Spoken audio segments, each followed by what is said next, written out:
Número 25. Acabo de llegar. Fue un viaje accidentado. Las contradicciones e incoherencias jugaron como hermanas en el regazo del vocablo parlanchín. Se me están acabando las disculpas y los perdones. Debo arraigar en algún sitio. A veces el corazón tiene más laceraciones que las plantas de los pies. Cada recorrido conspira para traerme de vuelta.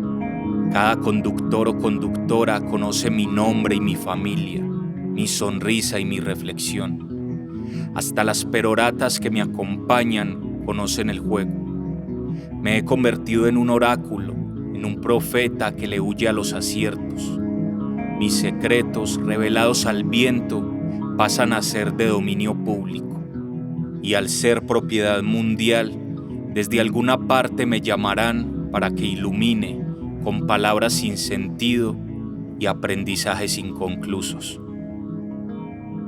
Without foco.